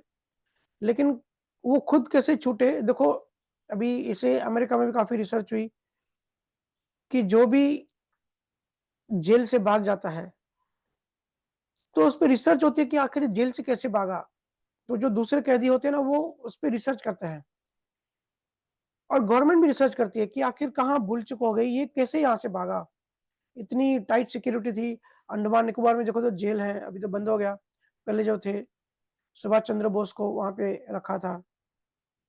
ऐसी खतरनाक जेल्स अभी भी है दुनिया भर में, तो वहाँ से कोई भाग नहीं सकता। लेकिन अगर कोई एक्सपर्ट आदमी, इंटेलिजेंट बंदा वहाँ से भाग गया, तो उस पे रिसर्च करते हैं कि हमसे कहाँ गलती हो गई, ये भाग कैसे गया? तो ऐसे ही सतगुरु जन होते हैं जो प्रकृति के जाल से भाग जाते हैं, यहाँ से निकल जाते हैं, खुद को छुड़ा लेते हैं। लेकिन समझो कैदी तो भाग गया, लेकिन उसको अभी रास्ता पता पड़ गया कि कैसे मैं निकला। फिर उसको करुणा आती है कि मेरे जो भाई बंधु हैं, वो भी बेचारे जेल में फँसे हैं। तो उनको वहाँ से निकालने के लिए, क्योंकि अभी रास्ता उनको पता पड़ गया, तो वो वापस जेल में अपने आप को फँसाते हैं, जेल के अंदर आते हैं, अपने साथी कैदी को जागृत करते हैं, उनको समझाते हैं कि हमको ये हमारा घर नहीं है, क्योंकि ऐसी नशे की इंजेक्शन दी गई है हम कैदियों को कि हमारी श्रुति, हम यही समझते हैं, इसी को जीवन, इसी को दुनिया समझते हैं। बस यही सब कुछ है, इसके बियॉन्ड हमारी सोच जाती ही नहीं है। इसके आगे हम कभी इमेजिन भी नहीं कर सकते। और आजकल मोबाइल आ गया है तो हमको कुछ भी चिंतन मनन करने का समय नहीं है कि आखिर में है हम हैं, हाँ, कौन है, हम कहाँ से आए, क्यों आए, कैसे फँसे, निकलने का रास्ता क्या है? उसमें भी अगर कोई इतना चिंतन मनन करता है तो फिर यूट्यूब पे ज्ञान सुनना चालू कर लेता है। ये भी माया फिर दूसरे तरीके से प्रकृति फँसा देती है। ठीक है भाई, तू निकलने की कोशिश कर रहा है, ये ले, ये ब्रेन में डाल अपनी इन्फॉर्मेशन, तो इन्फॉर्मेशन से भी मुक्ति नहीं मिलती। लेकिन जो खुद जेल से निकल गया, उसको आइडिया आ गया कि तरीका क्या है निकलने का, वो वापस आते हैं, जेल में आते हैं, उनको जागृत करते हैं, उनका नशे को तोड़ते हैं धीरे-धीरे। हर गुरु की अभी अपनी-अपनी स्टाइल होती है, अपना-अपना काम करने का तरीका होता है। शब्द जागृत करते हैं, उनके जो प्रकृति के प्रकृति ने हिप्नोटाइज़ करके रखा है, उसको डी-हिप्नोटाइज़ करते हैं, उनको वहाँ से ब्रेक करते हैं, तोड़ते हैं और जैसे वो खुद भागे थे, उसी रास्ते से जीवों को ले जाते हैं। तो इस परिप्रेक्ष्य में या इस एंगल से किसी ने कहा होगा कि भाई सतगुरु जो है आते हैं नीचे, तो नीचे ऊपर मतलब ऐसे भाषा में मत पढ़ना। प्रकृति के डायमेंशन में कुछ नीचे नहीं होता, कुछ ऊपर नहीं होता। सोचो जो जो अनंत है, अनंत में क्या नीचे क्या ऊपर। हाँ, ये ज़रूर है कि सतगुरु आते हैं, गुरुमंडल के गुरु आते हैं, वो अपने जीवों के लिए आते हैं, करुणामय होते हैं, अपने प्रेम के लिए आते हैं। वो चाहे तो परम आनंद में जा सकते हैं। वो परम आनंद के सामने ये जो प्रकृति है वो 1% भी नहीं है। लेकिन वो वापस आते हैं और लगातार आते ही रहते हैं। तो इस तरीके से और जितनी जीवात्मा को मोक्ष मिलता है, क्योंकि हमने एनर्जी का विज्ञान पढ़ा है, जीवात्मा भी एक एनर्जी है। एनर्जी स्वरूप बदलती है, ना कभी खत्म होती है, ना कभी पैदा होती है। तो प्रकृति फिर दूसरे जीवात्माएँ आ जाती हैं, जितनों को मोक्ष मिलता है उतनी फिर आ जाती हैं। ये भी डीप साइंस है, डीप सब्जेक्ट है, कभी इस पे हम चर्चा करेंगे। तो वो वीडियो किस एंगल से आपने सुना, क्या किस परिप्रेक्ष्य में था, वो तो मुझे पता नहीं, लेकिन जो सतुर के जो काम करने का तरीका होता है, क्योंकि सृष्टि बदलती रहती है, हर चीज़ यहाँ गोल घूमती है, तो ये जो कलयुग, त्रेता युग, द्वापर युग, सतयुग, ये सब जो है, ये भी सृष्टि गोल घूमती रहती है। ये सब प्रकृति के काम करने के नियम हैं, ये सतुरु समझ जाते हैं, अनुभव करते हैं और एक-एक झाल तोड़ के जीवात्मा को इस प्रकृति के नियम से बाहर निकाल देते हैं। ठीक है? सुधा जी? तो अभी समय हो गया है, अभी सत्संग को यहीं विराम देते हैं। आप सबका बहुत-बहुत धन्यवाद। ऐसे ही अध्यात्म में मस्त होके लगे रहें, किसी चीज़ की फ़िक्र मत करें। ज़िंदगी बहुत बढ़िया है, ब्यूटीफुल है, जो है उसको स्वीकार करें। स्वीकार जैसे ही कोई चीज़ स्वीकार करेंगे तो वहीं आपका आधा दर्द खत्म हो जाएगा। खुश रहें, आनंद में रहें, ज्ञान और ध्यान में आगे बढ़ते रहें। बहुत-बहुत धन्यवाद। धन्यवाद भैया। राम राम भैया।